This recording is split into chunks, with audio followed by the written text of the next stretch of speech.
चुम्बितं पुण्यस्तान्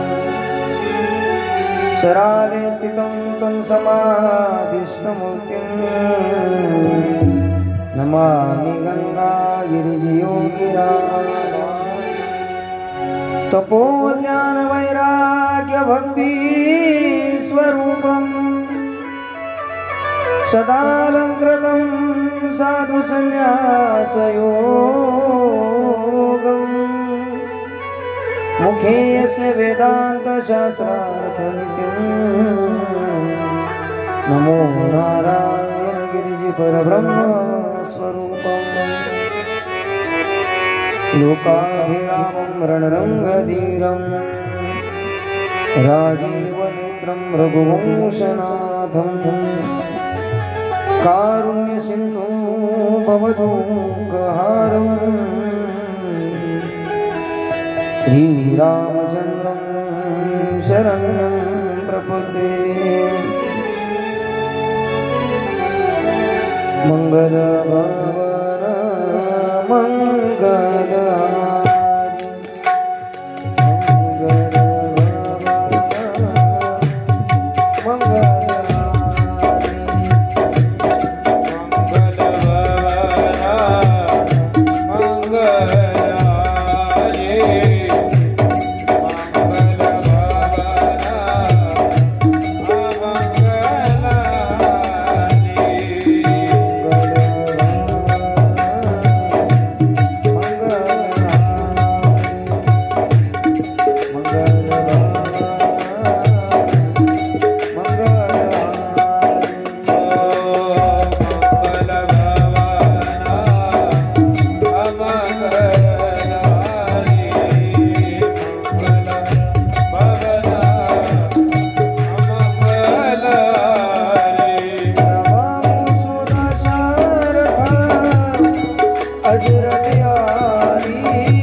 सियावर रामचंद्र भगवान की जय। श्री सद्गुरुदेव भगवान की जय। सद्गुरु श्री गंगागिरी महाराज की जय। सद्गुरु श्री नारायण गिरिजी महाराज की जय। हनुमान जी महाराज की जय।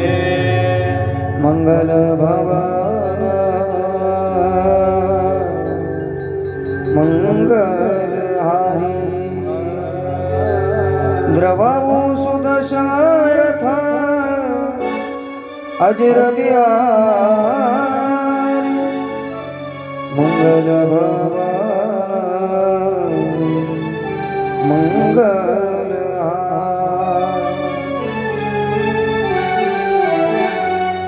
भगवान श्री प्रभू रामचंद्रजी महाराजांच्या अनंत आशीर्वादाने ग्रामदैवत श्री हनुमानजी महाराजांच्या परम कृपेने गुरुवर्य भास्करगिरी महाराज, गुरुवर्य महंत सद्गुरु श्री रामगिरीजी महाराज आदी करून सकल संतांच्या आशीर्वादाने या ठिकाणी चालत असलेली राममयी कथा गोस्वामी तुलसीदासजी महाराज यांचं पवित्र वाङ्मय अर्थात भगवान प्रभू श्री रामचंद्रजी महाराज यांचं चरित्र अतिशय सुंदर असा हा भाव गेल्या 6 दिवसापासून आपण या ठिकाणी श्रवण करतोय।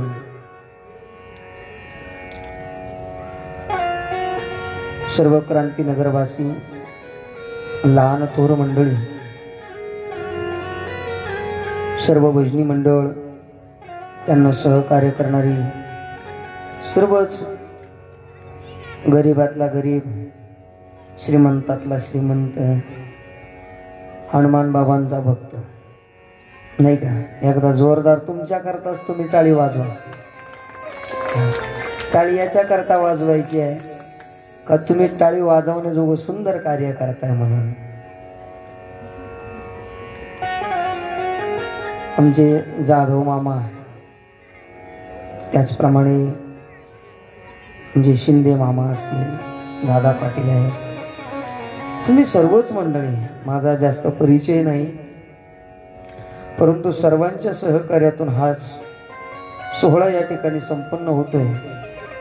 हा फार मोठा सिंहाचा वाटा आहे। सकाळी मौलिक ज्ञानोबाराच्या ज्ञानेश्वरीचं दिव्य पारायण या ठिकाणी संपन्न होते। ज्यांच्या मुखारविंदातून आपण मौलिक ज्ञानोबाराच्या दिव्य ज्ञानेश्वरीचं श्रवण केलं ते आदरणीय श्री हरिभक्ती पारायण परमपूजनीय वारकरी सेवक आमचे मुळे महाराज ते या ठिकाणी उपस्थित आहेत। व्यासपीठावर आज त्यांचं आगमन आहे म्हणून महाराजांच्या चरणी वंदन करतो। आदरणीय महाराज गेल्या 3-4 दिवसापासून जोपर्यंत ड्युटीवर होते तोपर्यंत देशाची सेवा केली त्यांनी आणि आता संप्रदायाची सेवा करताय। महाराजांचं नाव सांगितलं मला दादा पाटलांनी पण माझ्या लक्षात नाही राहिलं ते।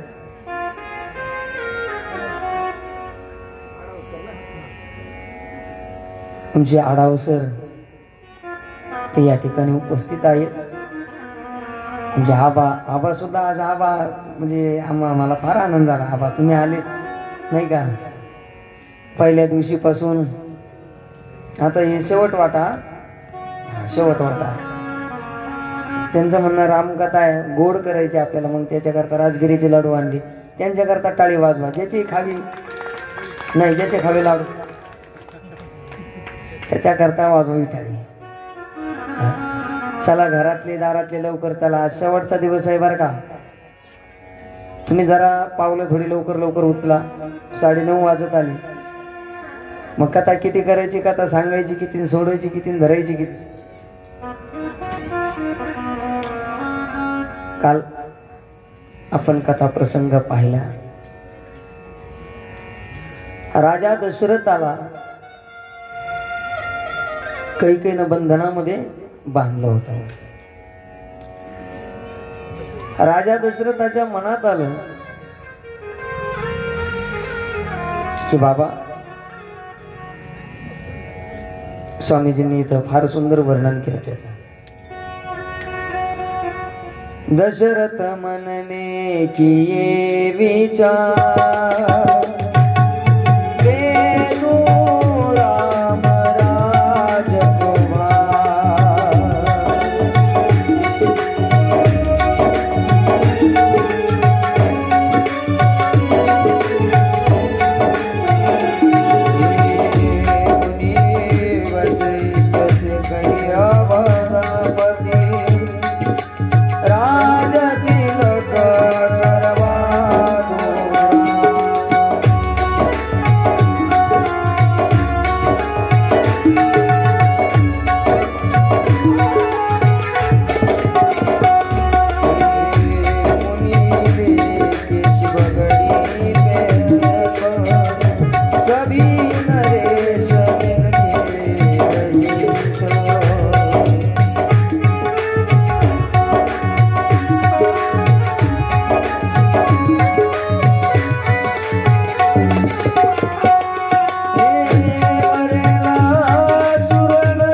राजा दशरथाच्या मनामध्ये संकल्प आला.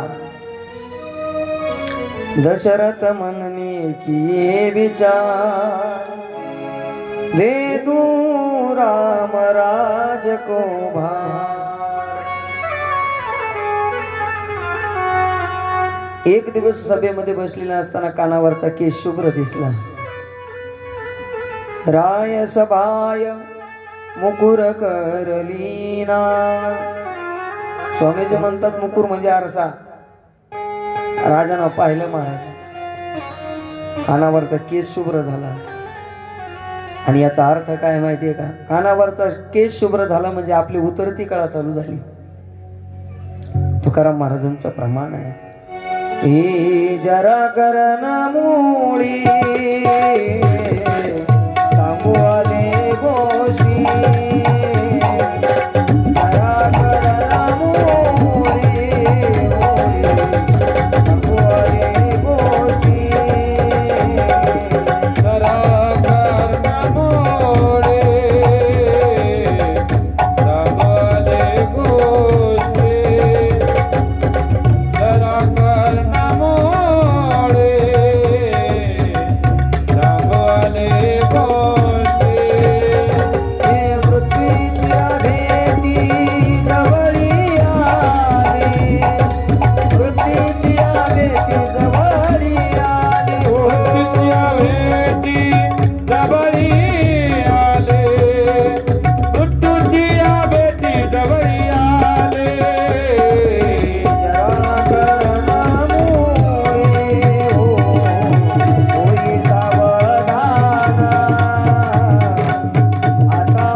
तुकाराम महाराजांचं प्रमाण आहे, जरा कर्णामुळी सांगू आली गोष्टी, मृत्यूची आ भेटी जवळ आली. आता माझा मना होई सावधान. कानावरचा केस शुभ्र झाला. राजा दशरथानं विचार केला,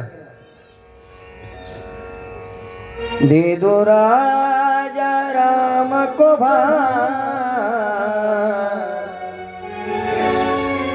आता हा राजगादीचा जो भार आहे ना म्हणले तो रामाला देऊन टाकू आता. महाराज राजा राम होणार आहे म्हणल्याबरोबर मला संपूर्ण नगरीला इतका आनंद झाला, अतिशय आनंद झाला. आणि सगळ्यात जास्त आनंद कोणाला झाला होता माहिती का? सगळ्यात जास्त आनंद झाला होता तो कैकेयीला. मग तुम्ही म्हणाल महाराज मग त्या कैकेयीनं का बरं वर मागितला? ऐका, रामायणामध्ये असं एकही पात्र नाही का ते कनिष्ठ आहे म्हणून. राक्षस वर्ग जरी घेतला ना तरी त्यांचं जर पॉझिटिव्ह आपण जर शोधलं तर रावण सुद्धा बोगस नाही. हा असं म्हणतात, मी एका महात्म्याच्या मुखातून कथा श्रवण केलेली आहे की एक दिवस रामजी उदास होऊन बसलेले आहे. सगळे रामाकडे गेलेत. कौसल्या गेली, सुमित्रा गेली. रामजी आपल्या मनातली गोष्ट सांगायला तयार नाही. कैकेयी गेली. कैकेयीने विचारलं, हे राघव असं काय झालं म्हणजे तुम्ही उदास आहात?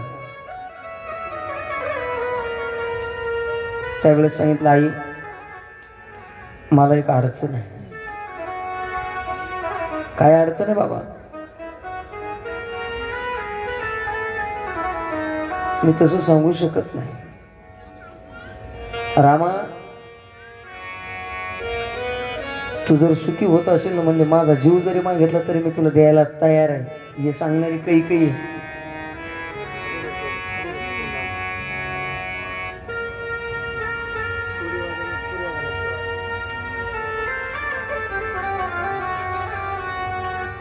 रामा, तुला सुखी होण्याकरता मी काय करू सांग? माझं चैतन्य पाहिजे का?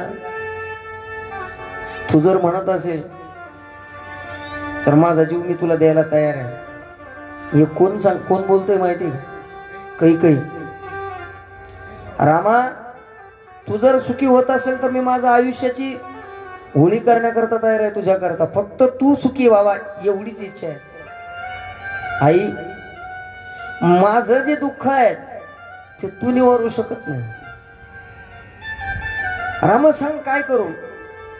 आई, जर एका जन्माचं जर दुःख असताना म्हणले मी तुला लगेच सांगितलं असतं, पण हे जन्मजन्मांतरीचं दुःख होऊ शकतं कदाचित.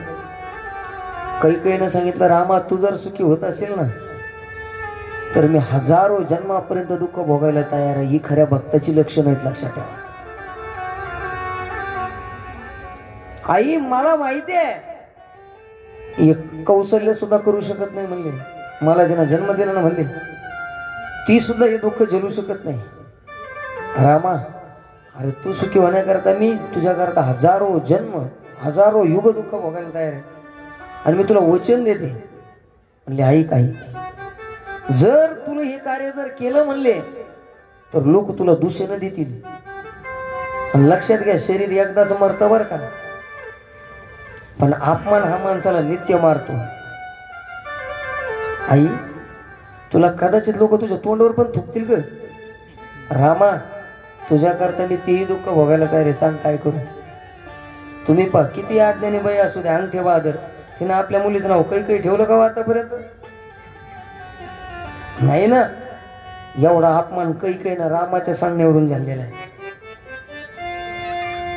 आई, या सगळ्यांची इच्छा आहे की मी राजा व्हावा, पण या राजगादीवर जर मी विराजमान झालो तर जे धर्मकार्य बाकी आहे तर ते धर्मकार्य माझ्या हातून होणं अशक्य आहे.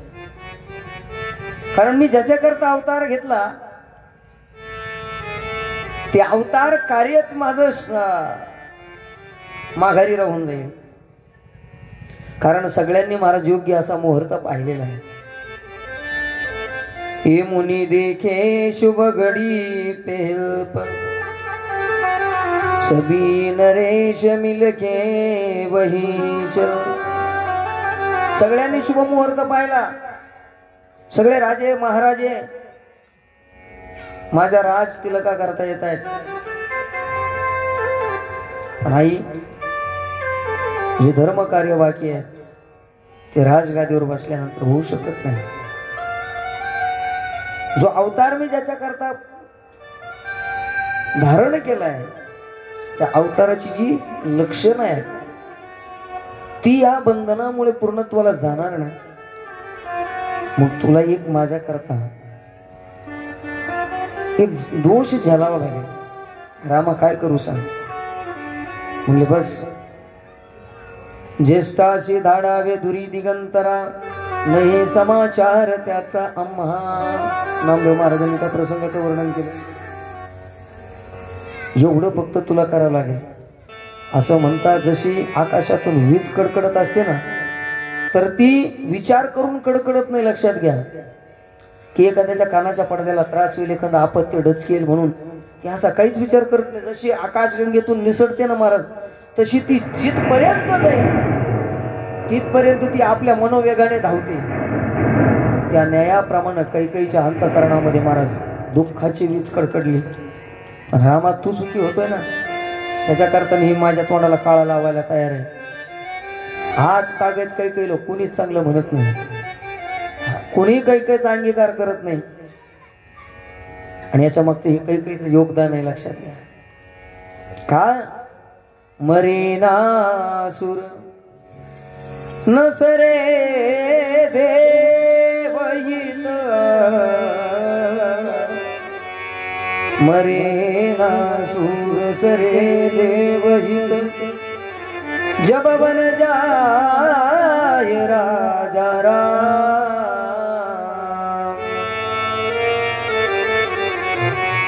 जोपर्यंत राम राजा होऊन राजगादीवर जर बसला किंवा राम जर वनात जात नसेल तर देवतांचं हित होऊ शकत नाही. मंथरेच्या बुद्धीमध्ये प्रवेश केला महाराज. बुद्धी भ्रष्ट झाली. हा राजा दशरथाला योग्य सुमुहूर्त आला. काही कोप भवनामध्ये गेली, काळे वस्त्र परिधान केले आणि ती रुसून बसली. महाराज राजा दशरथ गेला, म्हणलं अगं सगळ्यात आवडती तू आहे माझी, तू रुसून बसली. आपल्या घरामध्ये काय मंगल कार्य आणि तू अशी काय करते? स्वामीजी म्हणतात दशरथाने इतकी स्तुती केलेली आहे कैकेयीची. ही सुलोचनी सुनयनी. सुलोचनी बायकोला प्रसन्न करण्याकरता काय काय शब्द वापरले.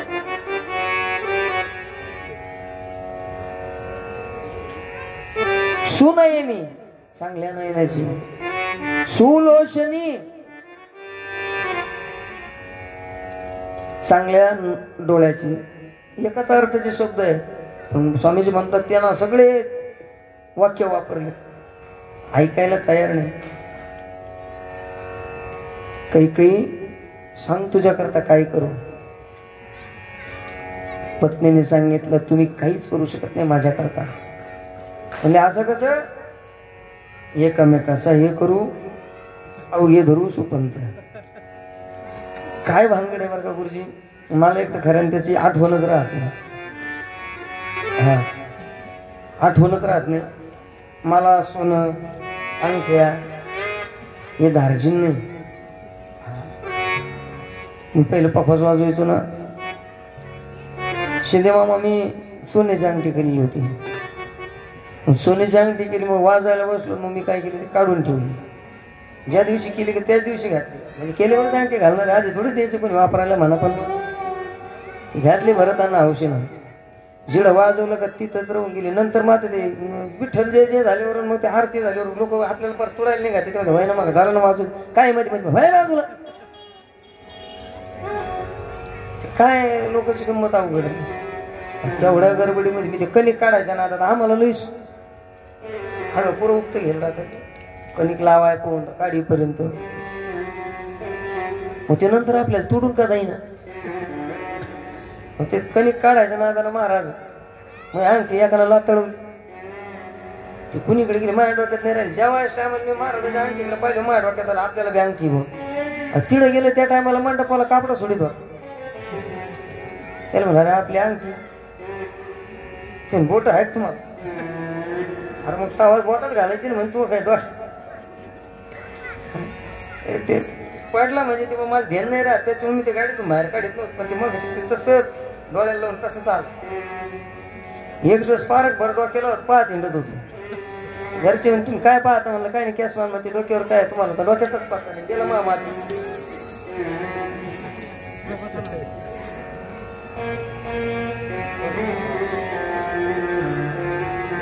त्या कैकेयीला प्रसन्न करण्याकरता राजा दशरथानं ज्या नाही त्या उपमा केल्या. कैकेयी ऐकायला तयारच नाही हो. शेवटी सांगितलं कैकेयी काय लागतं माग मी तुला देण्याकरता समर्थ आहे. अरे देणारा मी राजा दशरथ आहे. तुला माहित नसेल हे रघुकुल रीत सदा चली आई.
रामचंद्र भगवान की जय. तुमची जरा सवय मोडल्यावर नाही वाटायला लागली मला. हा जरा आज आळस आला का? तुम्ही थकले का आज? मग तुम्ही जय का बर म्हणत नाही? सियावर रामचंद्र भगवान की. मागून आवाजच नाही आला. जास्तच आळस आला आज आहे ना. तुम्हाला एक सांगू का नको सांगू? तुम्ही असं अजिबात आळस घेऊ नका. आता उद्या तुम्हाला झोपायचंच काम आहे. कोणाला सांगू नका उद्यापासून तुम्हाला झोपच येणार नाही. त्याचं कारण आहे नाही आनंदाशी जोडा नाही आनंदाशी जोडा. आबा आता 7 दिवस या नामगंगेची सवय लागली ना. आता या बिचाऱ्या मावल्यांना अजिबात झोप येणार नाही. नुसते मंदिराकडे येतील गरके मारतील आणि मागे जातील. तुम्हाला सांगू का तुमच्या 3 गोष्टीचे फायदे झाले इथं आले. तुमचे एकमेकाचे संबंध खूप वाढले गेले. पहिला तुमचा फायदा. दुसरा संबंध वाढल्यामुळे तुमचे मन जुळल्या गेले. तुमची मन जुळल्या गेले. आता मला खरं सांगा तुमच्या गावचं कोण आहे बरं इथं? तुमच्या एकमेकाच्या गावातलं कोण आहे इथं? खरं सांगा. तुमचे भाऊबंद आहे का? तुमचे नातलं काय आहे का? मग तुम्हाला सुखाला दुखाला कोण आहे बरं इथं? आता आहे का कोणी? नाही. तुमचे एकटीचे आहे म्हणून काय झाले बाकीचे यायचे नाही एवढे. कालचा राम सांगा मला, आहे का कोणी? नाही. आता तुमचे सगळ्यांचे संबंध वाढले, त्याच्यामुळे प्रेम वाढलं, मन घट्ट झालं, एकत्रित झालं, संपर्क वाढला.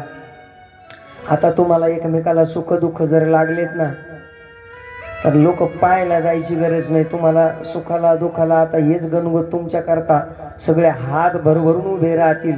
ही तुम्ही कमवलेली तुमची श्रीमंती राहील. तुमच्या लक्षात नाही आलं? याच तुमच्या जावन, याच तुमच्या नंदा, आता याच तुमच्या भाऊबंदी, सगळं तुमचं गोत्रवर्ग कोण झाला आता? याच तुमच्या माई, याच तुमच्या बहिणी. आणि आता असंच रोज उद्यापासून संध्याकाळी इथं नियमानं हनुमानजी महाराजांची आरती चालू करा. आणि सगळ्या तुम्ही आता काय, तुम्हाला काय गावताला जायचं आहे का?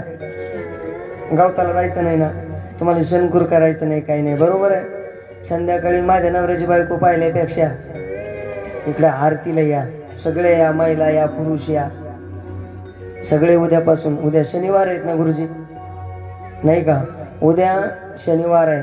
सगळ्यांनी उद्या हनुमान चालीसा घ्यायला किती वेळ? गुरुवर्य स्वामी रामगिरीजी महाराजांचा एक सगळ्यात मोठा संकल्प आहे बरं का. प्रत्येक गावामध्ये, प्रत्येक हनुमान मंदिरामध्ये शिंदे मामा हनुमान चालीसा झालाच पाहिजे, हा झालाच पाहिजे. म्हणून तुम्हाला सर्वांना हात जोडून विनंती आहे, आपल्या हनुमान मंदिरामध्ये इतकं सुंदर मंदिर बनवलं आणि इथं इतकी सुंदर जागा आहे साहेब. तुम्ही पहा, खाली अजिबात चुबू काटा नाही, नाही का? किती गोड पडची वगैरे सगळं काही. उद्या संध्याकाळी आणि रोज नेमानं आरतीला मोजून 20 मिनिटं लागतात. किती? 20 मिनिटं. आता एवढी कॉलनी आहेत ना, प्रत्येकाने एक एक दिवस वाटून घ्यायचा बरं का आरतीला. एका व्यक्तीनं आरती वाटून घ्यायची. आता बरेच जण म्हणतील मग महाराज हनुमानजीची आरती बाई चालेल का? नाही का? तिनं आरतीला हात नाही लावला तरी चालेल, फक्त तिनं काय करायचं मध्ये घेताना प्रसाद बनवून आणायचा. तिनं प्रसाद बनवायचा, त्या मालकानं भगवंताची आरती ओवळायची आणि बाकीच्यांनी सगळ्यांनी आरतीला थांबायचं. आरती झाली का प्रत्येकानं प्रसाद घेऊन जायचा, मोजून रोज 20 मिनिटं. एक तर सकाळी द्या, नाही तर संध्याकाळी द्या, कधीही द्या. सकाळची वेळ द्या, नाही तर संध्याकाळची वेळ द्या. आणि त्याचा फायदा सांगतो तुम्हाला, फायद्याशिवाय कामच करायचे नाही. फायदा असला तर काम करा. तो प्रसाद जर ग्रहण केला ना, तर तुमचा पहिला फायदा, तुमच्या दुःखाचा नाश होणार. प्रसादे सर्व दुःखानां अनिरस्योपजायते प्रसन्न चेतसो याशो बुद्धी पर्यवतिष्ठते.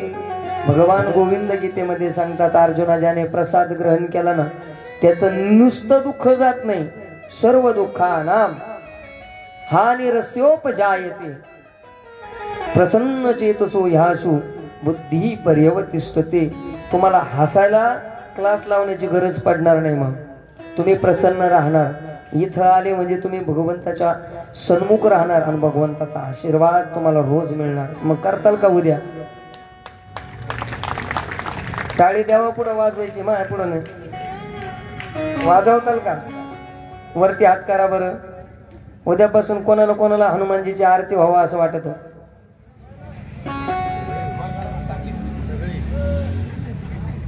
कितीतरी हात खाली दिसायला लागले. मग नेमके तुम्ही त्राटक आहेत का? पुरुष मंडळीनं 100% वर हात दिला बरं का, त्यांना आनंद वाटतो. त्याचा अजून एक फायदा सांगू का? संसार कधी पूर्ण होतो माहितीये का? आपल्या लेकरं बाळ झाल्यावर. बरोबर आहे. तुम्ही कोणा करता कमी तर मी घरी जाईल बरं का. तुम्ही कोणा करता कमावताय सर?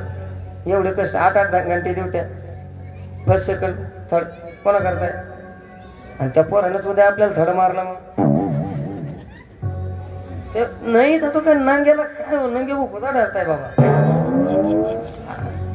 तो जर म्हणला आबा तो काय केलं माया करता, मग एवढे 8-24 खर्च करून काय फायदा?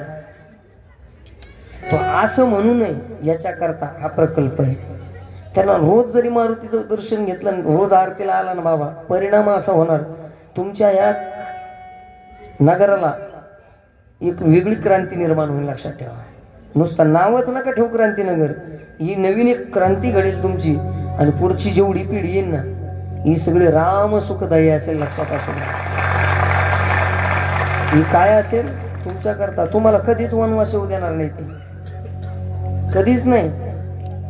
मग तुम्ही स्वाभिमानानं म्हणताल माझा पोरगा रामासारखा आहे, तुम्ही आनंदानं म्हणाल. आणि जर तुम्ही या संकल्पनेपासून जर वेगळे राहिलेत ना देवा, तर निश्चित आपल्याला दुःख भोगावं लागतं. आज पैशाचा तुटवडा नाही, पैसा लई आला, पण संस्काराचा फार मोठा तुटवडा झाला, एकोप्याचा तुटवडा झाला. एकोपा राहिला नाही. का बरं राहिला नाही माहिती का? विचाराची देवण घेवण राहिली नाही, संघ करत नाही कोणी कोणाचा, एकत्रीकरण राहिलं नाही. मग त्याच्यामुळं आपल्यावर जे महाराज दुसरे लोक जे आक्रमक झाले ना, त्याला कारणच ते आहे, आपली एकता होत नाही. त्याचं कारण आहे या अशा गोष्टी आपण करत नाही. आणि उद्यापासून सगळ्या आरतीला येत जा. ही ज्येष्ठ मंडळी तुम्हाला सहकार्य करण्याकरता आहे. आणि तुम्ही घरात बसून काय करणार आहे? 4 भिंतीच्या 2 BHK 1 BHK याच्या पलीकडे काय आहे तुमच्या जवळ? सांगा बरं, काय आहे आपल्याकडे संपत्ती? सांगा ना. आणि त्याच भेतावर त्याच इटकारा मोजायचे आहेत का नाही? मग त्यापेक्षा इथं बाबाच्या दरबारात येऊन बसा, बाबानं कृपा केली तर त्या ताळावर सुद्धा ताळ होईल. तळतळ करायची गरज नाही, तुमच्या ताळावर ताळ होतील बा. मग उद्यापासून या.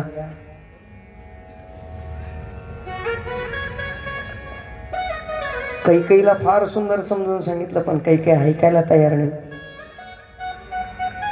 राजा दशरथाने सांगितले, हे राणी, मी कोणत्या वंशातला माहिती ना तुला? ही रघुकुलरी सदा चलिया प्राण जाई परवचन जाई. माझा जीव गेला तर चालेल म्हणले, पण मी वचन जाऊ देत नाही म्हणले. सांग तुला काय पाहिजे? बस म्हणले, मला एक माझा तुमच्याकडे जो गहाण एक वर आहेत ना गिरवी, तो तेवढाच द्या. अरे एक काय मागते? दुई लो बरं तुम. एक काय वर मागते म्हणजे 2 घे, देताल का? हो. अरे म्हणले, मी रघुवंशातला आहे, मरण पत्करू म्हणले. प्राण जाय पर वचन न जाई. जीव गेला तर चालेल, वचन आम्ही वाया जाऊ देणार नाही म्हणले. मग सांगितलं महाराज काही ना, महाराज भरताला राजगादी चल दिली म्हणले. आणि रामाला वनवास. याच ट्रान्सलेशन नामदेव महाराजांनी केले. हे जष्टासी धाडावे दुरी दिगंत नये समाचार त्याचा आम्हा. कनिष्ठाशी द्यावे राज्यपद, लहान्याला राजगादी द्या. आणि दुसऱ्याला वनवास म्हणले. काही अगं तुझी जीभ जळून का गेली नाही म्हणले? अगं म्हणले, तू रामाला राजगादी देऊ नको, पण त्याला वनवास नको ना पाठवू. तू तर डायरेक्ट सांगते की नाही समाचार त्याचा आम्हा, त्याची बातमी सुद्धा आमच्या कानावर असं नको करू. अगं ऐक म्हणले, हा राजा दशरथ अयोध्येचा राजा, शरयू सारखी नगरी, इंद्रासारखा मित्र आहे माझा, रामासारखा पुत्र आहे. तू त्याला सांगते का वनवासाला पाठवा? वनकले परिधान करू. पाहता पाहता राजा दशरथ खाली पडला. तितक्यामध्ये रामजी आले. रामजीने विचारलं, कैकेयीने सांगायला सुरुवात केली. म्हणजे तुझ्या बापाकडे 2 वर आहेत माझे, आणि त्याच्यापैकी एक वर सांगितलं भरताला राजगादी. रामजीला आनंद झाला. म्हणे वा. आणि दुसरा वर सांगितलं तुला वनवास.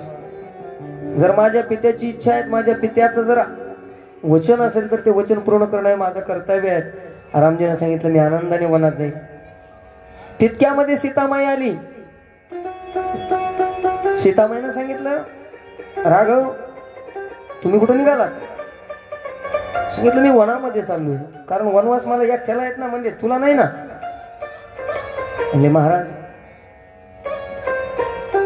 नियम असा आहे, जिथं पती असेल तिथं पत्नीनं राहावं, हा शास्त्राचा नियम.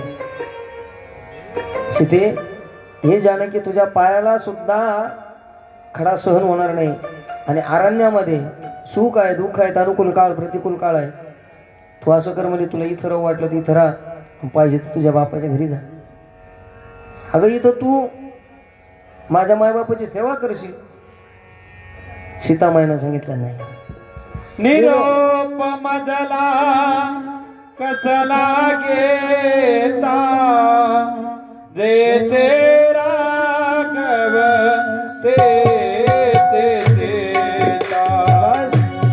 निरोप मजला कसला घेता जे तेरा गव ते देता. हे प्रभू, तुम्ही माझा निरोप कशाचा घेतात? धर्मपत्नी या नात्यानं तुम्ही जिथं राहाल तिथं मला येणं हे माझं कर्तव्य आहे. नाथ महाराजांनी याचं फार सुंदर वर्णन केलं. हे निरोप कसला माझा येता, येता ते तेरा ते सीता. निरोप कसला माझा घेता जे तेरा गव ते देता.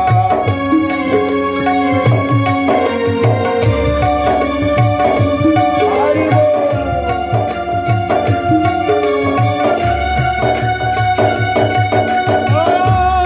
ज्या मार्गी चरण चालती त्या मार्गी मी त्यांच्या पुढते.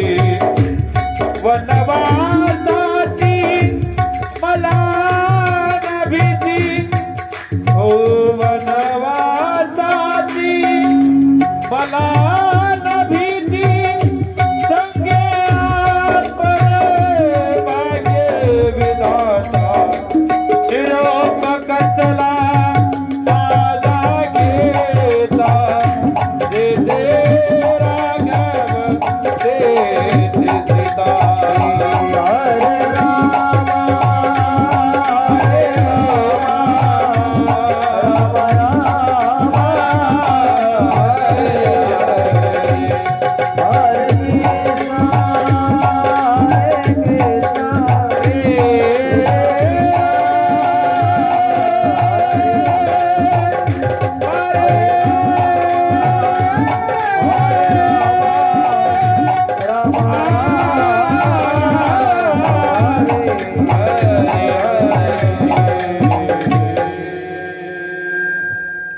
सियावर रामचंद्र भगवान की जय. आणि पाहता पाहता सीतामाईनं निरोप घेण्याचा विचार केला, परंतु रामजीची विनंती, सीतामाईनं विनंती केल्यानंतर रामजीनं ऐकलं आणि सीतामाई तयारीला लागल्या. तितक्यामध्ये लखनजी महाराज तेही निघाले.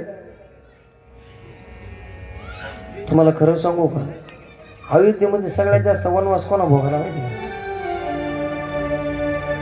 सगळ्यात जास्त वनवास घडला भोगला तो पहिली आहेत उर्मिला.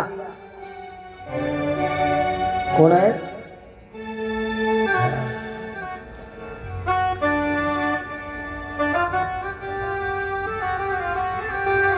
ज्या वेळेस असं म्हणतात रामजी वनवासाला निघाले, जात असताना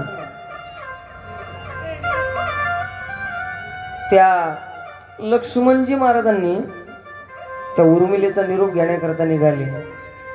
पूर्व काळामध्ये जर एखादा माणूस घराच्या बाहेर जर निघाला ना तर त्याला दही दूध शुभ म्हणून त्याला दिल्या जायचं. या उर्मिलेनं लक्ष्मणजी महाराज भेटण्याकरता गेल्यानंतर तिनं हातामध्ये दुधाचा ग्लास घेतला होता. असं म्हणतात 14 वर्ष लखनजी महाराज उर्मिलेला भेटून घाईघाईमध्ये रामजीकडे गेले आणि तसेच ते वनवासात निघून गेले.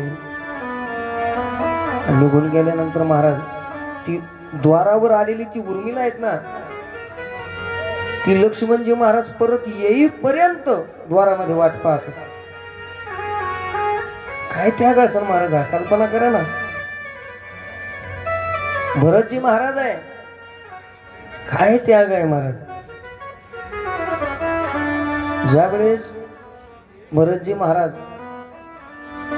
रामचरित्र मानस मध्ये भरत म्हणजे महात्मा म्हणून सांगितलेले, एका संतापेक्षा कमी नाहीये, हा एका महात्म्यापेक्षा कमी नाहीये.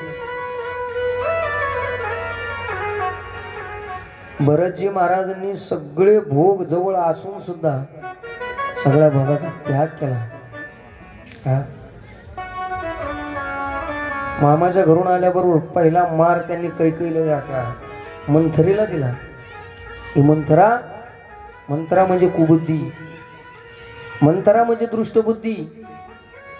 आणि दृष्टबुद्धीला जर मारायचं असलं ना त्याला विवेकच पाहिजे, विवेकानंच मारता येते ती बुद्धी, अन्यथा ती मरत नाही. हा माणसाला मारून काय उपयोग आहे, बुद्धी मिली पाहिजे ना. ही कुबुद्धी रूपी मंथरा संपूर्ण अयोध्येमध्ये महाराज विनाश करून गेली बरं. हा पण या मागही कारण असं आहे, आली देवाजीच्या मना तेथे कोणाच्या चालेना. रावणाच्या नगरीमध्ये राहून बिभीषण स्वच्छ राहिला, रामजीच्या डोळ्यासमोर असणारी मंथरा कुरडीनं कुरडीच राहिली. ज्याच्यावर कृपा झाली त्याच्यावर झाली. भरतजी महाराजांनी सगळ्या भोगाचा त्याग केला. इकडे रामजी आपल्या प्रवासामध्ये आहेत. प्रवास करत असताना अयोध्या नगरी सगळीच्या सगळी दुःखी आहे. आता भरतजी महाराजांनी विनंती केली सगळ्या नगरवासियांना, तुम्ही घाबरू नका म्हणले. जरी राम वनवासात गेले ना तरी मी त्यांना माघारी आणल्याशिवाय येणार नाही. आपली चतुरंग सेना घेतली, निघाले महाराज. जात असताना वर पाहिलं शृंगवेरपुराच्या जवळ रामजीचा प्रवास चालू होता. शृंगवेरपूर सोडलेला आहे रामजीनं. आणि पाहता पाहता आता त्या चित्रकूट नगरीमध्ये निवास करण्याचा त्यांचा मानस आहे. अरण्यामध्ये प्रवास चाललेला आहे. वल्कल परिधान केले, मस्तकावर जटा आहे आणि जटा भार असून हातामध्ये धनुष्य आहे. पुढे राघव आहेत, मध्यान्नाला सीतामाई आहेत आणि पाठीमागे लक्ष्मणजी महाराज आहेत. त्या अरण्यामध्ये वास्तव्य करत असताना त्या नगरीतले जेवढे काही भिल्ल लोक होते, आदिवासी लोक होते ना, ते सर्वच्या सर्व रामजी जवळ यायचे आणि रामजीला पाहायचे, कंदमुळं आणून द्यायचे. स्वामीजी म्हणतात त्या स्त्रिया सीतेजवळ यायच्या, काही त्या सीतेला स्पर्श करायच्या. जानकीला स्पर्श केला की त्यांना असा आनंद होत होता. त्या विचार करायच्या, कमलाचे परागही ज्यापेक्षा जरा कठोर असतील एवढी कोमल कशी. सीतामाईजवळ गप्पा मारायच्या त्या. भरतजी महाराजांची चतुरंग सेना तयार झाली. प्रत्येकाला असं वाटायचं आता मी रामजीला आणायला जाणार आहे. अयोध्या मात्र पूर्ण मोकळी झालेली आहे. पूर्ण अयोध्या मोकळी झाली. पूर्ण अयोध्यामध्ये कोणीही राहिलेलं नाही शिल्लक. जो तो राम राम करतोय, कारण राम म्हणजे प्राण आहे, राम म्हणजे श्वास आहे, राम म्हणजे आनंद आहे. भरतजी महाराजांची चतुरंग सेना निघाली. तिन्ही राण्या आहेत. सुमंतजी महाराज आहे. असं म्हणतात ज्या वेळेस सुमंतजी महाराजांनी शृंगवेरपुरापर्यंत रामजीला सोडलं होतं तोपर्यंत भरतजी महाराज रथातच होते. पण जिथून रथ माघारी आला होता ना तिथून भरत महाराजांनी सुद्धा त्या रथाचा त्याग केला. जर माझा राघव, माझा देव जर पायी गेला असेल तर मी तरी कसा रथात बसू.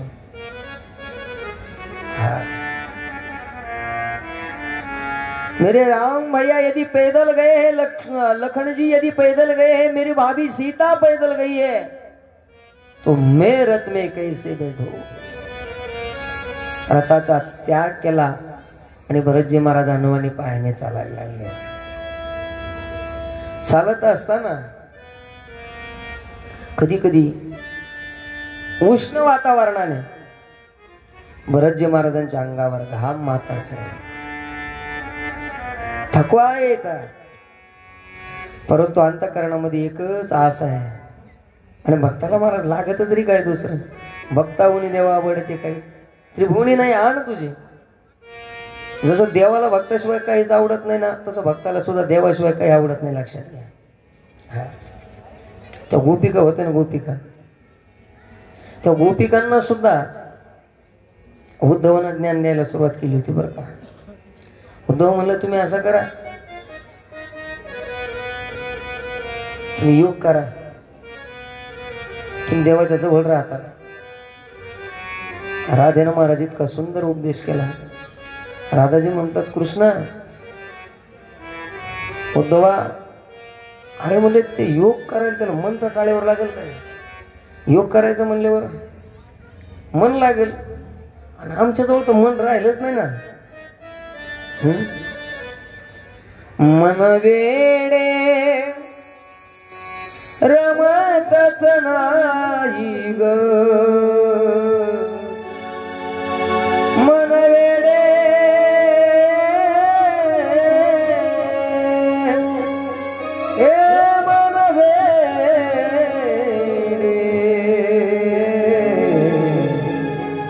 मन वेडे मन वेडे रमतच नाही ग. म्हटलं कृष्ण भेटवा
देवाला विनंती करते प्रभू. मन वेडे रमतच नाही मज कृष्ण भेटवा. हे प्रभु मैं तो सुध गुद खोई तेरे प्यार में, मैं तो सुध गुद खोए तेरे प्यार में, सब कुछ भूल गए तेरे संसार में, सब कुछ भूल गए तेरे संसार में. कृष्ण कन्हैया चित्त लगा दे, कृष्ण कन्हैया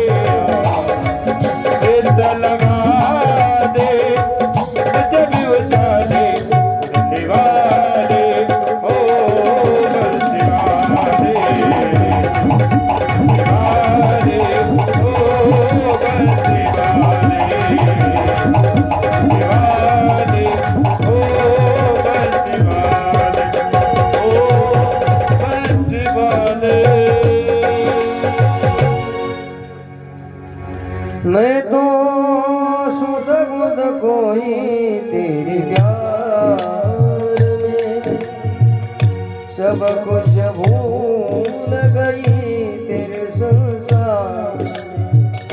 हे गोविंद, मी तुझ्या करता सगळं विसरायला तयार आहे. भक्ताची भूमिका आहे देवा करता. देवा करता काही आणि कोणतीही परीक्षा देण्याकरता भक्त तयार आहे. तुकोबराय सुद्धा महाराज एकदा देव भेटना ना तुकोबरायला, देवाला विचारलं, देवाला सांग तुझ्या करता काय करू, काय देह घालू करवती करमरी, टाकूया भितरी.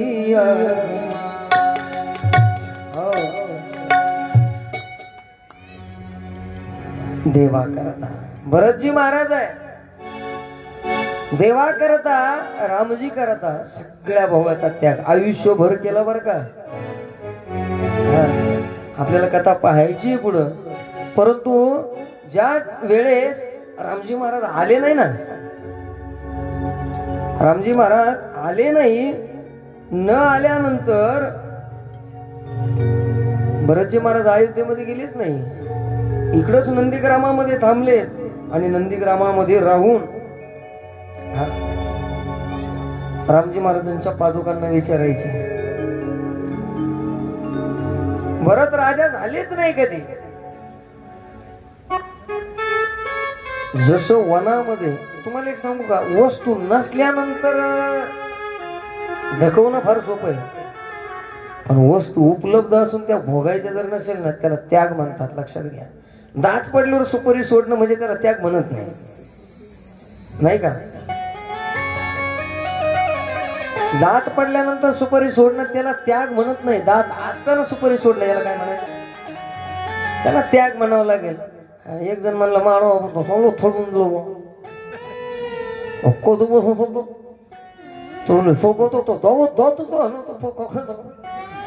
अरे तू खाशील तरी काय, तू आता जेवलाच खाशील बेट्या. दात पडल्यावर तू सुपारी सोडलीत ना, त्याला त्याग म्हणत नाही. भरतजी महाराज सगळे भोग आहेत, सत्ता आहे जवळ, सत्ता असून सुद्धा एकाही सत्तेचा उपभोग भोगला नाही स्वतंत्र. रामजीनं स्वतः सांगितलं होतं की भरत, अरे आपले पिताजी या लोकात नाही आता, मग असं कर म्हणले. आता आयुक्त, कारण नियम आहे, ज्या नगरीला जर राजा नसेल ना तर ती नगरी विधवा वाटते. लक्षात घ्या. आणि विधवा श्रीनं किती शृंगार केला, कुठल्याही प्रकारचा त्याचा फायदा नाही. लक्षात घ्या. नाथ महाराजांचं प्रमाण आहे, हे रांडवे निजेवी शृंगार पै केला, प्रेमावीर ज्ञानी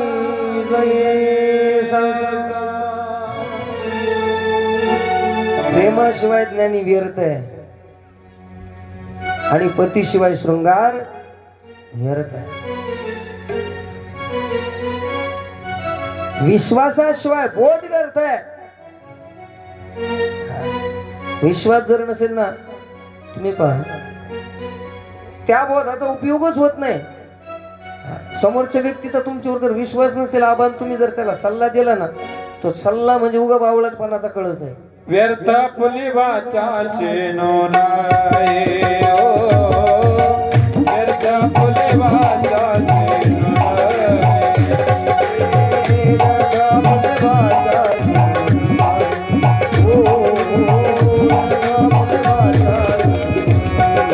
रोजिया विश्वासी जाती बोध कैसा, रोजिया विश्वासी जाती बोध कैसा, रोजिया विश्वासी जाती बोध कैसा,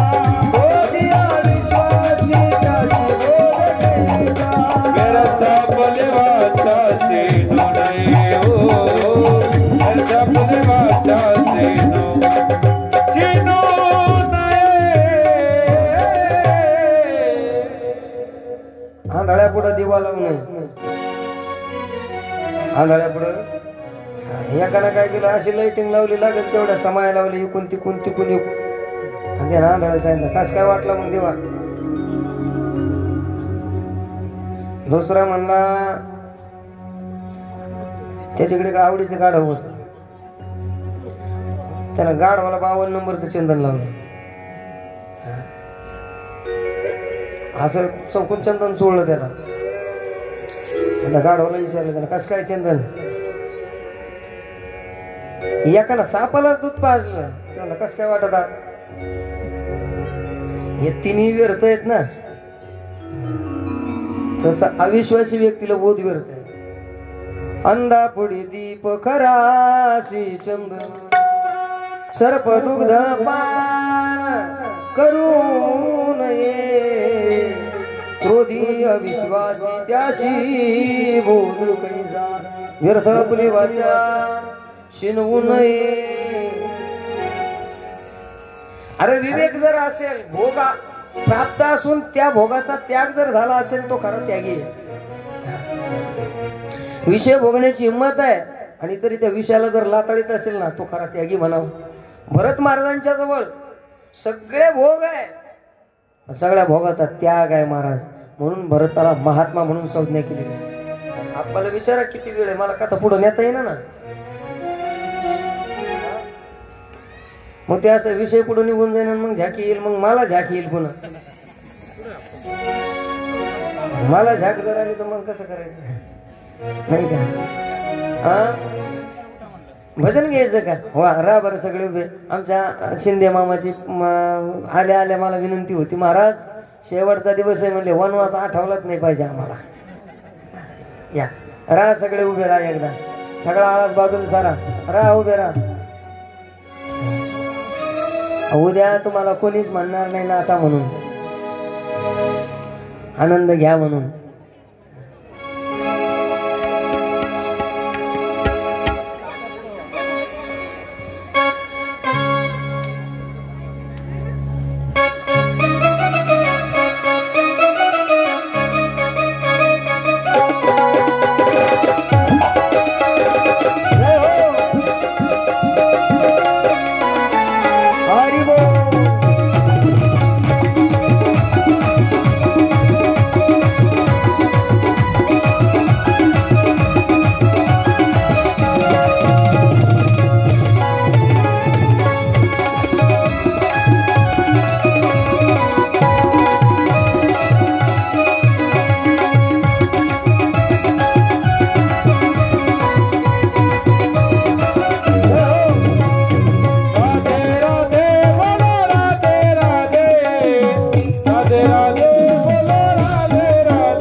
इकडे पाठीमाग नेमकं काय प्रॉब्लेम आहे? इकडे प्रॉब्लेम तुम्ही नेमकं आजच आले का? इथले नाही का ते?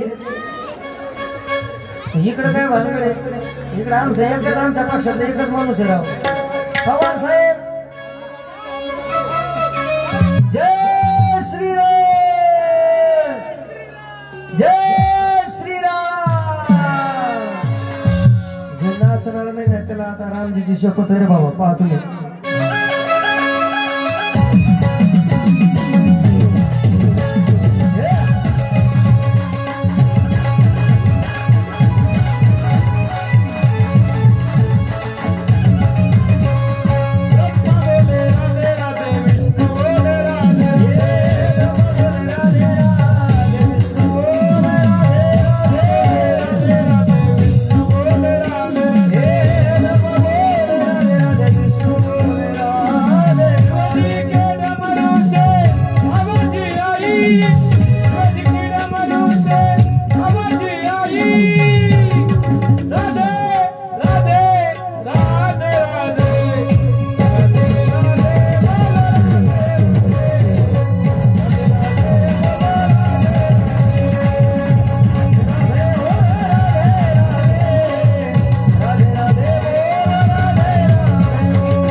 माझा खाली माझा हात आद्यापासून महाप्रसाद बनवणार आहे. जा बरं तिकडं आता, उद्या सकाळची तयारी करा. फक्त तुम्हाला विनंती एकच राहील, फक्त तुम्ही आवाज होऊन देऊ नका. बसा खाली. आपली चतुरंग सेना घेऊन भरतजी महाराज रामजीला भेटण्याकरता निघाले. सगळे नाही, ज्यांची गरज आहे ते जातील, बाकीचे मंडपामध्ये लागतील. का मंडप तिकडे आणावा आम्ही?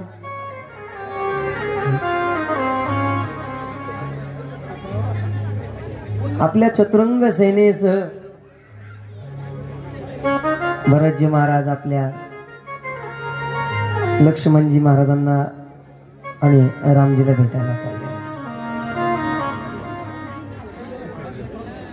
स्वामीजींनी या ठिकाणी फार सुंदर वर्णन केलं.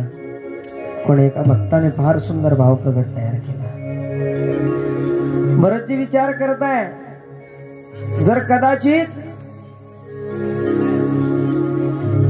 जर कदाचित माझे राम आले नाही तर मी त्यांना विनंती करेन,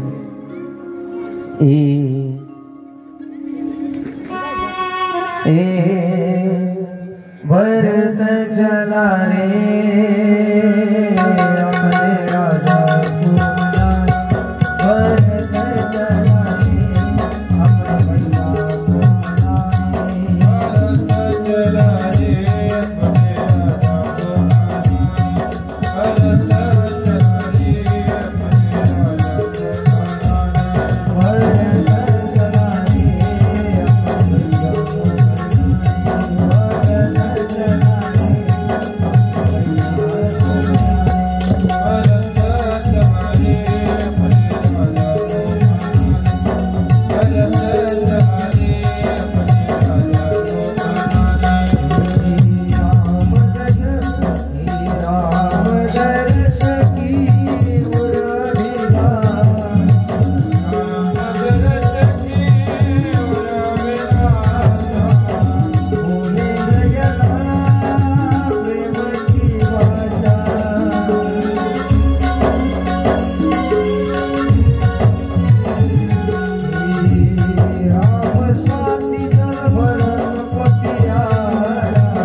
भरत जी जब राम जी को देखते तो दौड़े दौड़े चले आते हैं।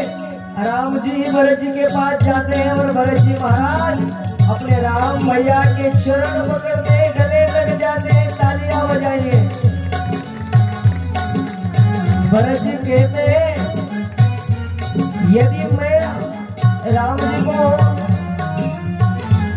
मनाऊंगा कि हे प्रभु आप अयोध्या चले, मेरी अवध नगरी आपको अर्पित करता हूँ और अवधपुरी में मैं राम जी को राज तिलक कराऊंगा और मैं उनकी सेवा करूंगा।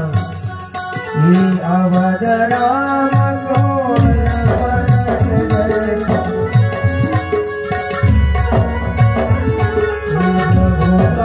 प्रभु चरणों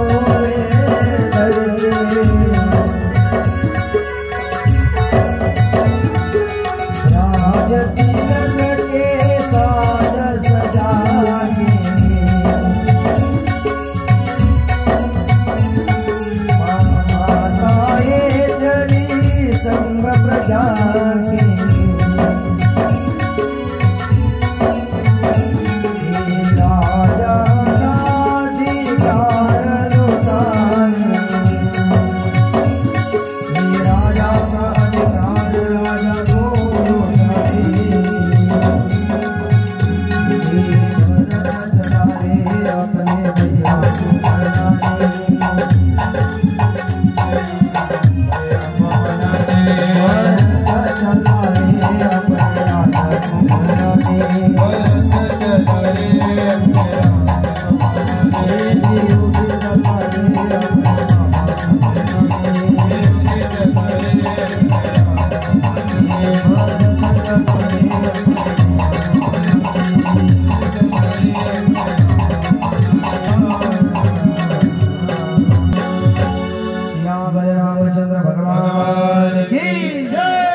एकदा जोरदार टाळी वाजवा.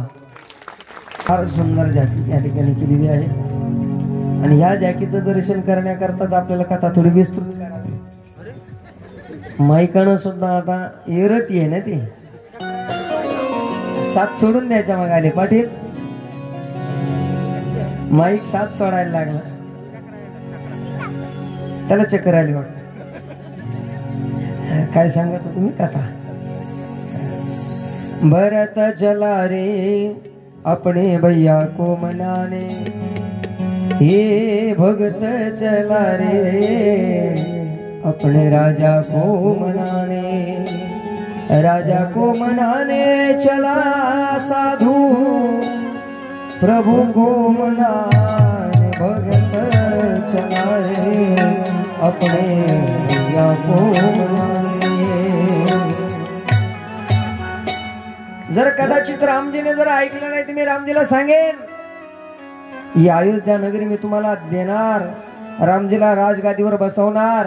मी माझ्या हाताने रामजीचा राज तिलक करणार आणि मी रामजीची सेवा करणार असा संकल्प करत करत भरतजी महाराज निघाले. गेले भरतजी महाराजांनी रामजीची भेट घेतली आणि आजही तुम्ही जर चित्रकूटला जर गेलात तर तिथं भरत भेट तुम्हाला पाहायला मिळेल. रामजीचे चरणचिन्ह तुम्हाला पाहायला मिळेल. आहा वनवासी राम हे चित्रकूट मधलं सुंदर प्रसिद्ध मंदिर आहे. परंतु जिथं भरत भेट झाली ना ते गावापासून 2 किलोमीटर अंतरावर दूर आहे. 2-5 किलोमीटरवर एका उंच टेकडीवरती जागा आहे.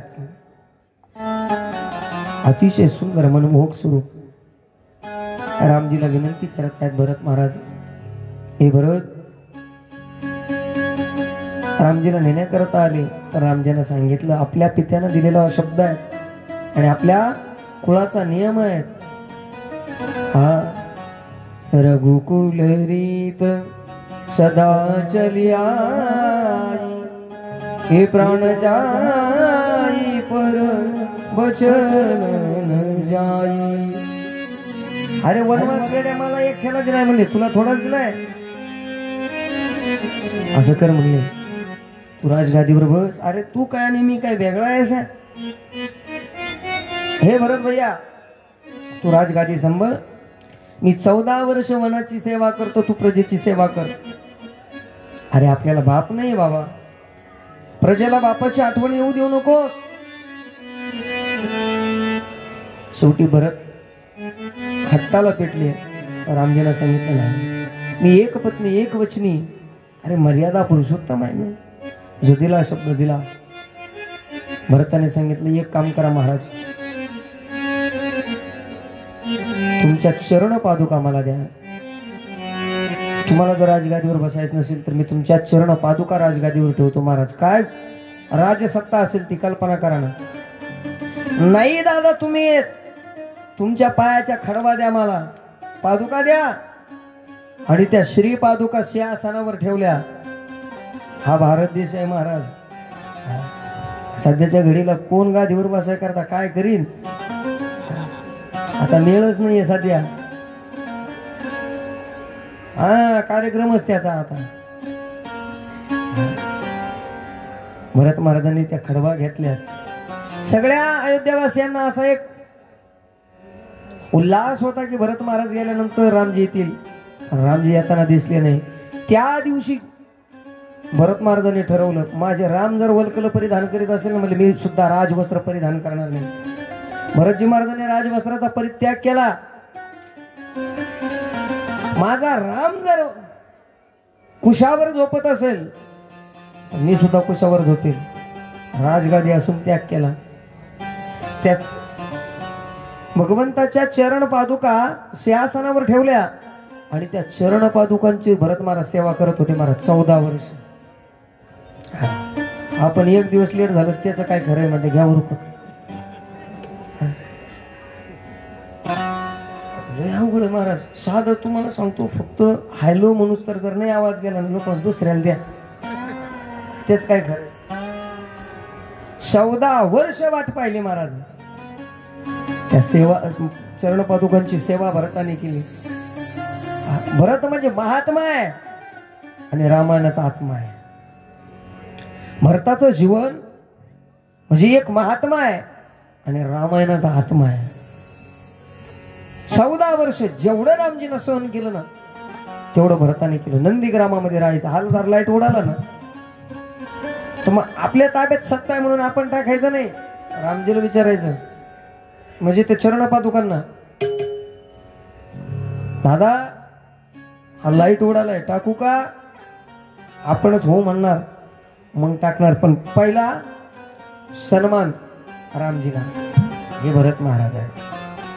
त्याच्यानंतर पुढं रामजी वनवासामध्ये अरण्यकांडामध्ये प्रवेश करतात. अरण्यकांडामध्ये राहत असताना सीतामाईचं स्वरूप पाहिल्यानंतर एक दिवस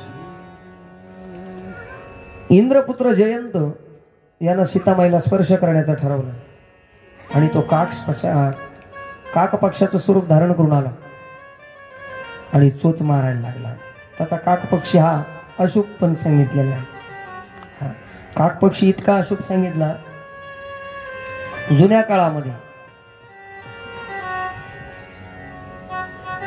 काळामध्ये जर एखाद्या व्यक्तीला जर कावळ्यानं जर स्पर्श केला तर त्याची निधन वार्ता प्रगट करावी लागायची. जुन्या काळात आता तुम्ही पहा, आता इथं 2-3 म्हातारे बसलेले आहेत. तुमच्या काळात जर एखाद्याला कावळ्यानं जर समजा चोच मारली तर त्याची बातमी दिल्या जायची, हा अमुक व्यक्ती गेला बा. त्याच्या नावानं बॉम्बा मारल्या जायचे, तो मेला बा असं जाहीर करायचं आपल्या भाषेत. आणि जर त्याची निधन वार्ता जर नाही केली तर लोक म्हणायचे बाबा ना जाणे, जर सत्य घडलं तर करायचं काय. म्हणून ती निधन वार्ता जाहीर करायची. मग त्याच्या मागे फार मोठा विधी येतो. मग त्याचा कणकेचा पुतळा करायचा, तो जाळायचा. आता सगळा कर्मकांडाचा विषय तसा. आता हा खरा म्हणजे दाव्यातला विषय. दाव्याच कीर्तन ठेवा मामा, मग मी सांगत, मला फक्त ध्यान द्या. कारण आमच्या भागात मी कावळा पेशेल. एका गावातले किती लोक गेले तरी मला त्या गावातच बोलते पुन्हा. आता 16, 17 आणि 18 3 दिवस एकाच गावात आहे. 1 दिवस श्राद्ध आणि 2 दिवस दावी.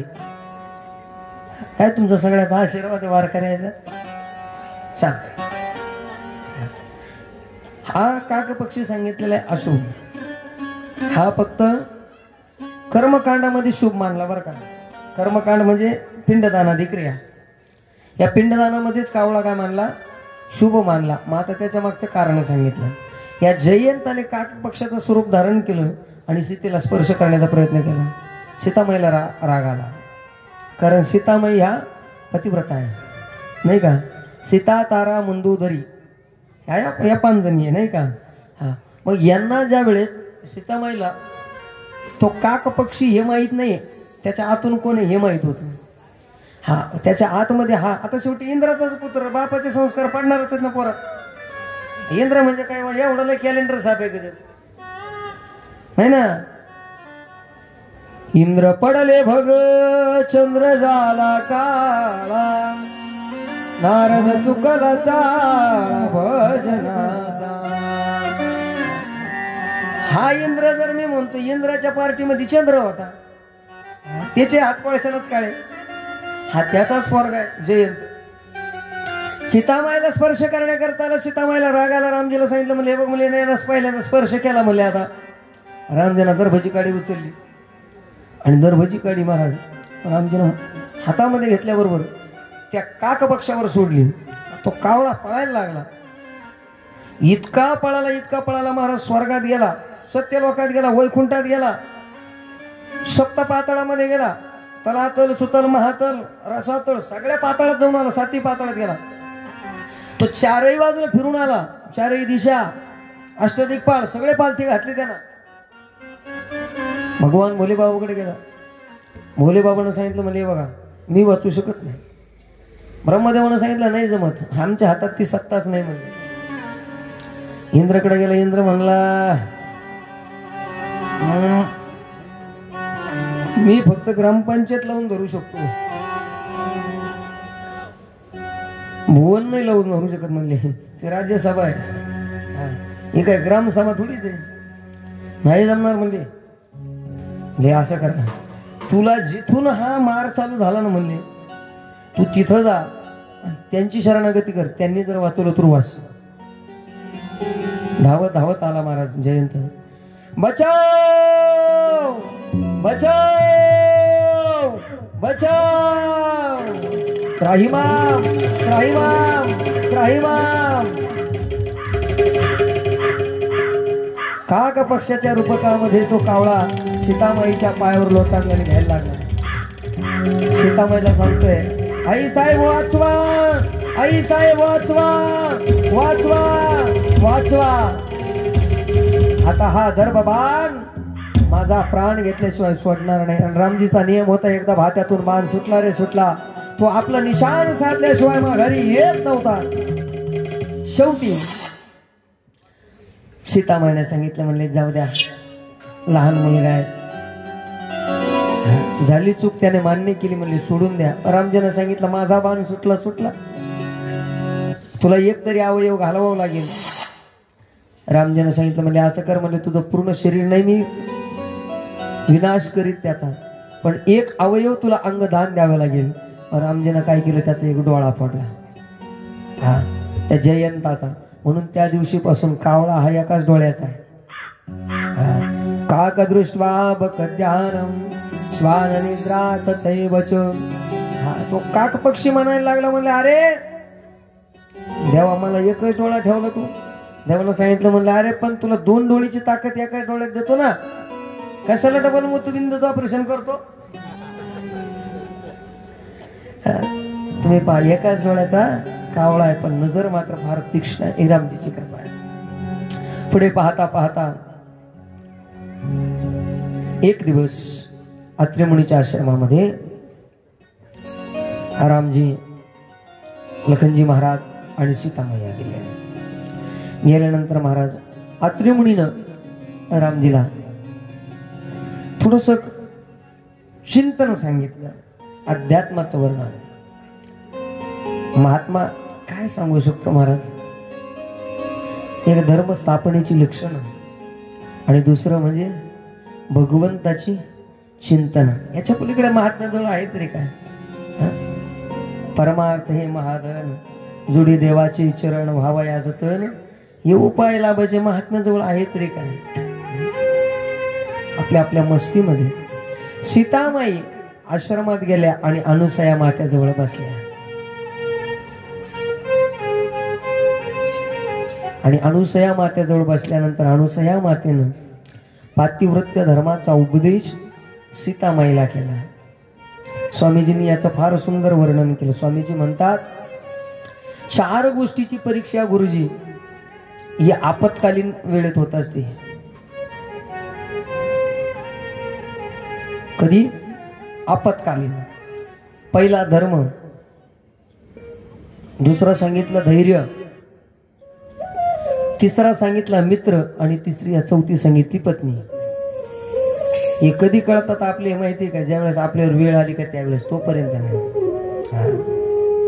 स्वामीजींची भाषा फार सुंदर आहे. हे धीरज धर्म मित्र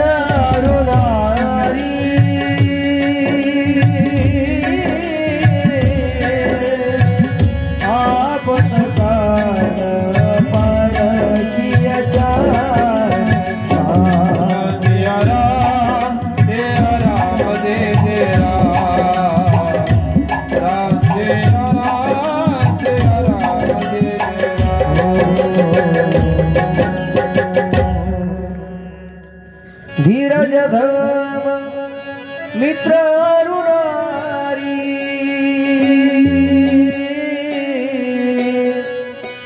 आपत काल पार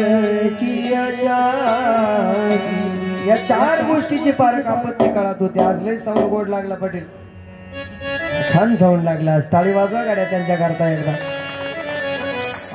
फार सुंदर साऊंड लावला आज. धीरज, धैर्य. धैर्याची किंमत प्रसंगावर अवलंबून आहे. दुसरं सांगितलं धर्माची किंमत प्रसंगावर अवलंबून आहे. आपत्तीचा काळ आला त्यावेळेस धैर्य समजतो, आपत्तीचा काळ आला की धर्म समजतो. धर्म आमच्या संभाजी महाराजांना विचारला. हा काय त्याग आहे महाराज तुमच्या आमच्या या धर्म मंडपामध्ये बसण्यामागचं सगळ्यात मोठं जर योगदान जर कोणाचं असेल तर छत्रपती धर्मवीर संभाजी महाराजांचं आहे.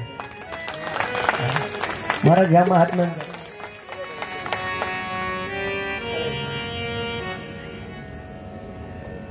संभाजी महाराजांचं योगदान जर पाहिलं ना महाराज अतिशय भयानक.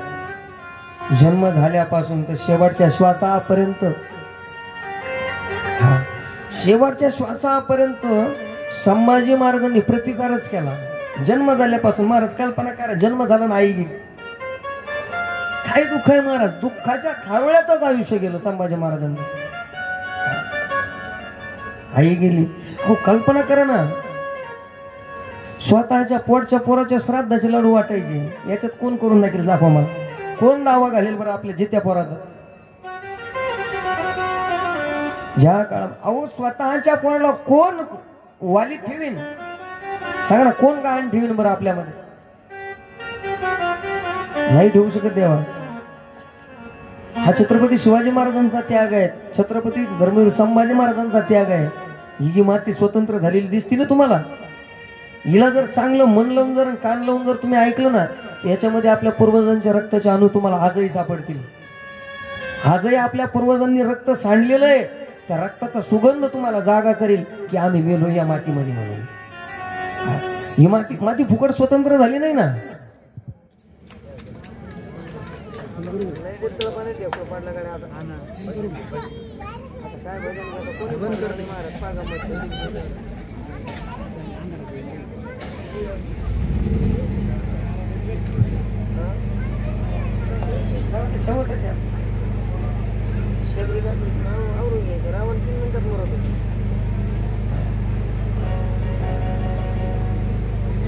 संभाजी महाराजांचं जीवन अतिशय खडतर आहे. इतके बलवान होते संभाजी महाराज. कल्पना करा ना तुम्ही, छत्रपती शिवाजी महाराजांनी फक्त सुरतची लूट केली, सुरतची. परंतु औरंगजेबाचं नाक होतं, नाक बुरहानपूर. त्या बुरहानपुराला मारणारे संभाजी महाराज 10 वर्ष जर संभाजी महाराज वाढव जर जगले, आपले गद्दार निघले हो नाही का. पण माझा राजा हटला नाही, देवा पाठ नाही दाखवली. औरंगजेबाला सुद्धा महाराज देवाला सांगावं लागलं होतं की असा शत्रू देण्याकरता सुद्धा तेव्हा मी काहीतरी पुण्य केलं असेल की मला संभाजी सारखा शत्रू मिळाला. वैऱ्यानं कौतिक करावं, आपल्यानं कौतिक करणं नवल नाही. तुमची खरी पोहोच पावती कशी आहे माहितीये का, वैऱ्यानं कौतिक केलं पाहिजे. ज्याच्या बरोबर आपली लढाई आहे त्यानं आपलं कौतिक करावं, ही आपली खरी पोहोच पावती. बालवयाची गोष्ट एक, गनिम छावणीत जमले लोक. बालवयामध्ये असताना संभाजी महाराज कैद आहे, वालिद आहेत मिर्झा राजाकडं. बालवयाची गोष्ट एक, गनिम छावणीत जमले लोक. दिलर कानाला दिलंय गणित, चाले ना त्याचं डोकं, चाले ना त्याचं डोकं. माझ्या संभाजी राजाचा साऱ्याला दास, माझ्या संभाजी राजाचा साऱ्याला दास.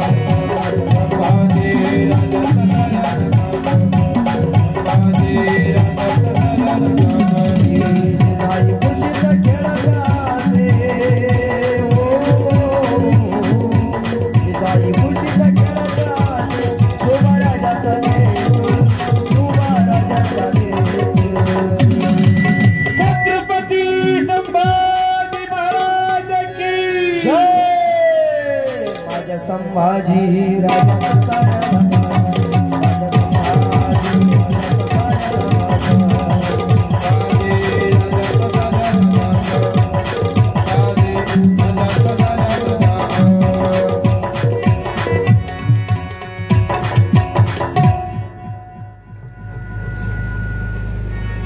वेळ नाही ना आपल्याकडे जास्त. तुम्हाला एक सगळ्यात महत्वाची गोष्ट सांगू का आता? शिंदे मामा या गाण्याचा लेखक काही मीच आहे, गायक काही मीच आहे. रिलीज बी आजच झालं.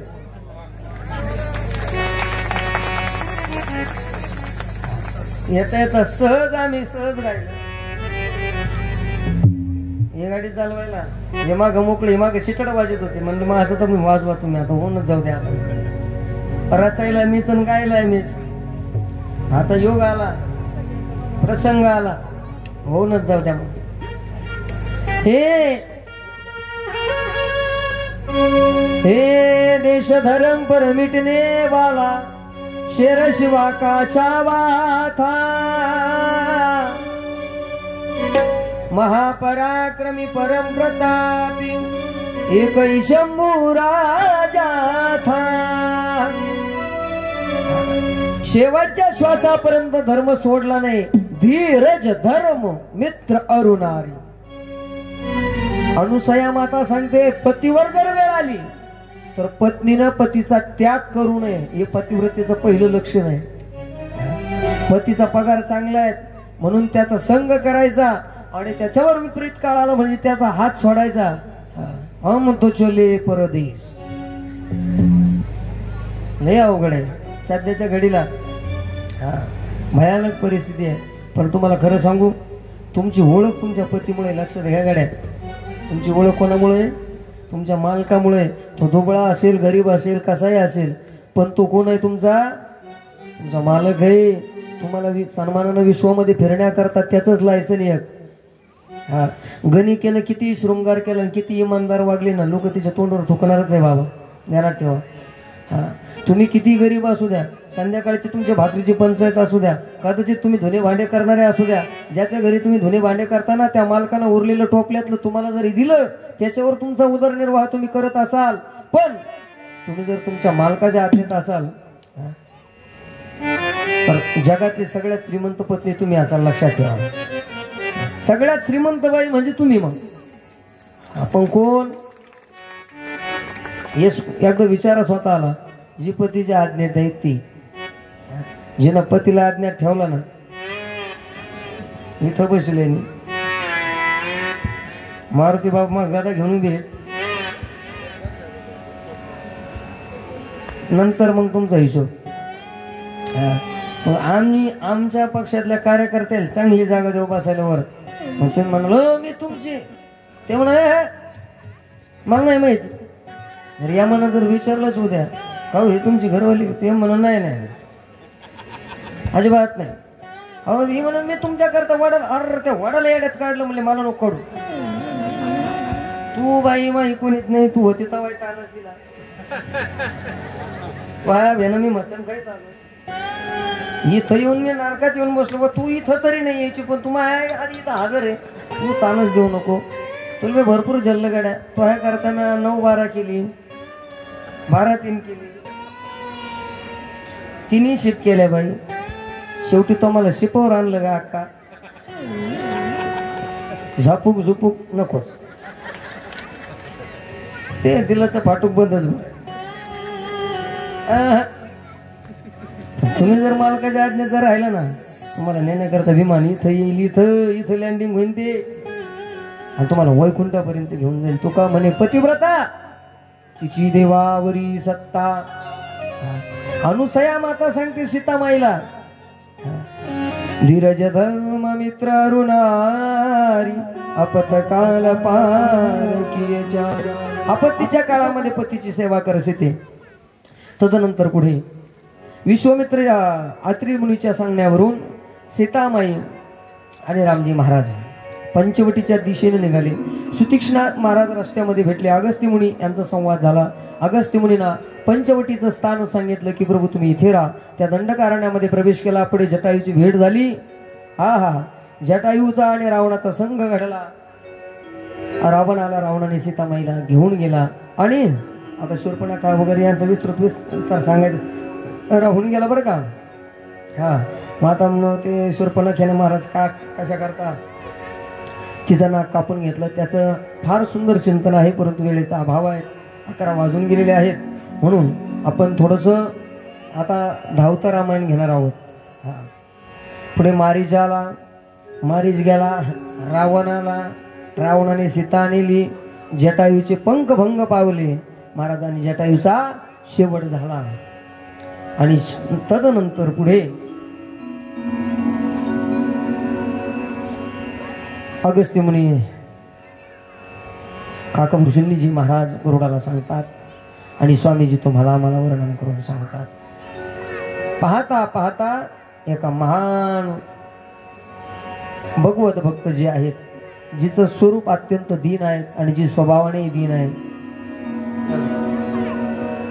त्या श्रीचं नाव आहेत. श्री वर्गातली अत्यंत दीन जी भक्त आहेत ती भक्त आहेत शबरी माता, शबर राजाची कन्या, अतिशय दीन. मातंग ऋषीच्या आश्रमामध्ये सेवा केली आणि लक्षात घ्या, केलेली सेवा हीच माणसाला तारते.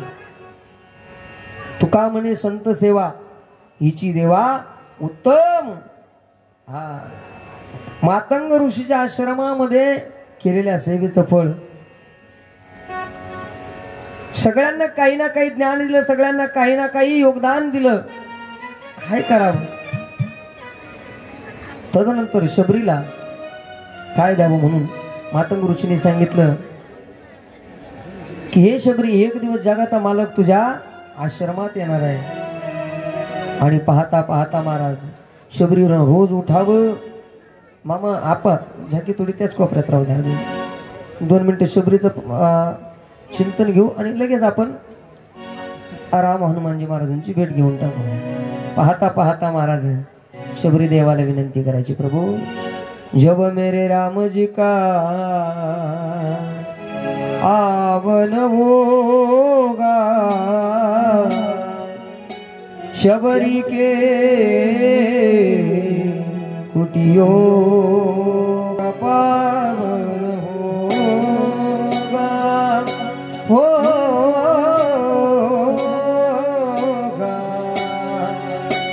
शबरी के कुटियों का पावन होगा, शबरी के कुटियों का, शबरी के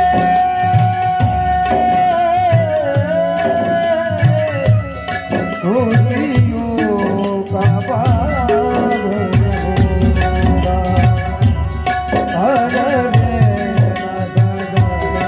आयो रे आयो रे आयो रे.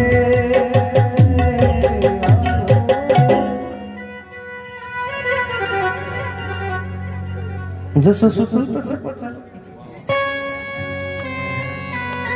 मला राग कळत नाही पण राग येतो, म्हणजे गाता येतो असं.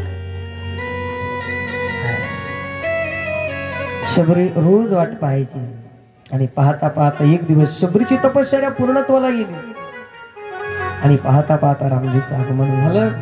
आणि शबरी के बीर सुदामजी के चावल रुचि रुचि भोग लगावे.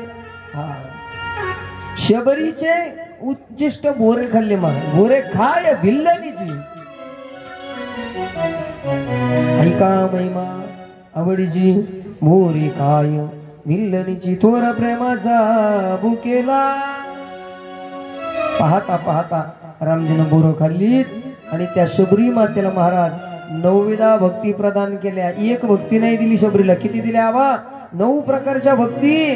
हा ईश्वर महाराज जात पाहत नाही, ईश्वर महाराज गोत्र पाहत नाही, ईश्वर महाराज योनी पाहत नाही, ईश्वर महाराज पाहत होते फक्त मन. मन चंगा तो कटोती में गंगा.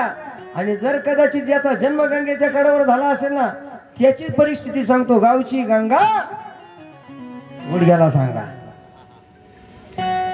ज्याचं मन आहे स्थिर त्याला त्या काठवटीत सुद्धा गंगा आहे. आणि मग काय गंगाच्या काठाला फायदा होते, पण मग मासे लावून जाळे लावून मासे झाली तिथे काय मग आता काय मग सांगा ना गुडघ्यात सांगायची तिची परिस्थिती झाली की नाही ती.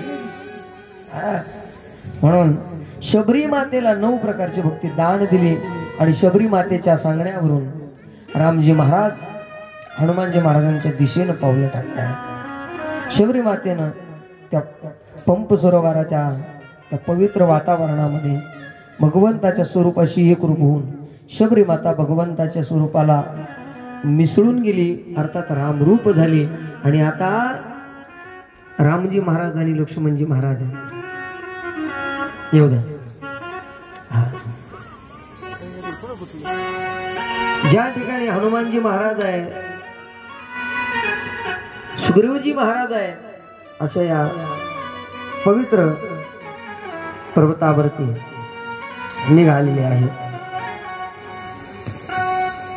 आणि जात असताना वरती पर्वतावरून हनुमानजी महाराज सुग्रीवजी महाराज पाहता कोण पुरुष आहे ते लक्षात येणं. म्हणून महाराज हनुमानजी महाराजांनी एका ब्राह्मणाचं स्वरूप धारण केलं आणि हनुमानजी महाराज रामजीच्या भेटीला गेलेले आहेत.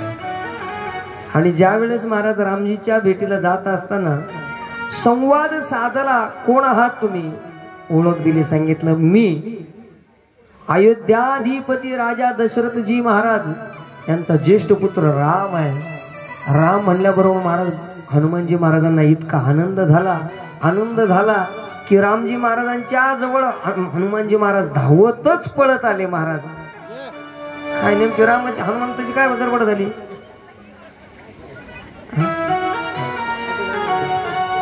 हे दुख भंजन मारुति नंदन सुन लो मेरी पुकार पवन सुत विनती मारो पवन सुत विनती मारो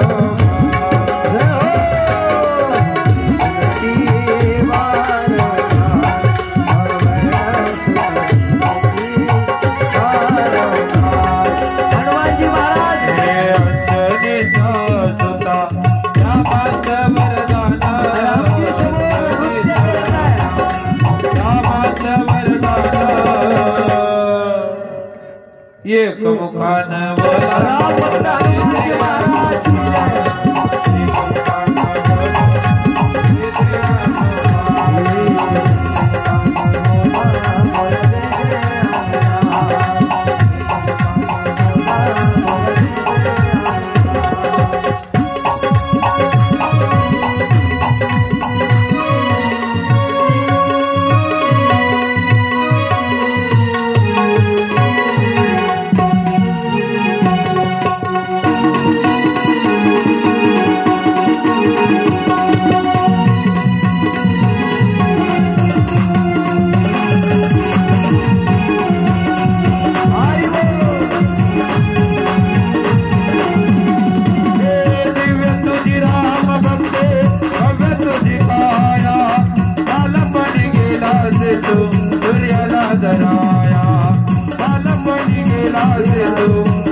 तुम्ही नाचून घ्या, नाचून आता.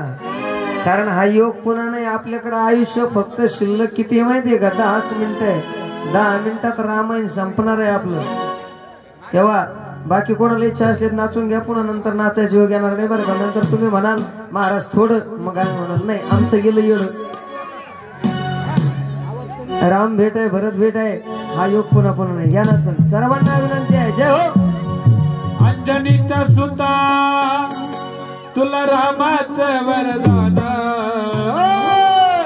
बजरंग बली हनुमान की प्रभू श्री रामचंद्र भगवान की. एक मुखान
एक मुखानं बोला बोला जय जय आजोबा